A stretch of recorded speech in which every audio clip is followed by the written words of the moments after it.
జరిగిన మెగా డిఎస్సిలో అవినీతి జరిగిందని వెంటనే మంత్రి లోకేష్ నైతిక బాధ్యత వహించి రాజీనామా చేయాలన్నారు. తెలుగు శక్తి అధ్యక్షులు బివి రామ్ మెరిట్ లిస్ట్ అందుబాటులో లేకుండా చేశారని అన్నారు. స్పోర్ట్స్ కోటాలో అక్రమాలు జరిగాయని అన్నారు. అర్హులైన యువతకు అన్యాయం జరిగిందని ఆరోపించారు. వీటిపై తక్షణమే సిబిఐ విచారణ జరిపించి నేరం చేసే వారిపై తగు చర్యలు తీసుకోవాలని ప్రభుత్వాన్ని కోరారు. నమస్కారాలు.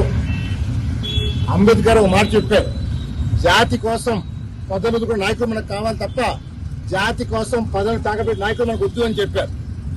మరి ఈ రకంగా చూస్తే 1956లో లాల్ బహదూర్ శాస్త్రి గారు రైల్వే మంత్రిగా ఉన్నప్పుడు ఒక రైల్వే యాక్సిడెంట్ అవుతే వెంటనే నైతిక బాధ్యత వహిస్తూ ఆయన రాజీనామా చేశారు.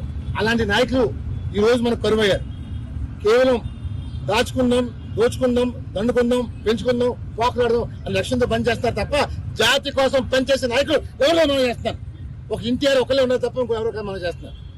మరి ఈ రోజు మేము పెద్ద ముఖ్య ఉద్దేశం ఏదైతే డిఎస్సి ఎగ్జామ్ స్కామ్ అంటున్నారో తెలుగు శక్తి దీన్ని పూర్తిగా ఏకాభవిస్తూ మనం చేస్తున్నాం. ఎందుకంటే 3,36,000 మంది ఎగ్జామ్ హాజరయ్యారు, రాశారు. ఈ మొత్తం పోస్టులు 16,547 పోస్టులు ఉన్నాయి. మరి 15,440 పోస్టులు ఇచ్చారు. అంటే ఈవేళ ఏ రకంగా స్కామ్ చేశారంటే స్పోర్ట్స్ కోటాలో ఈ స్కామ్ జరిగింది. అంటే మన నాయకులు ఎంత లాలుచి అంటే ఈ డిఎస్సి ఎగ్జామ్ 2018 జరిగింది, మళ్ళీ 25లో జరిగింది.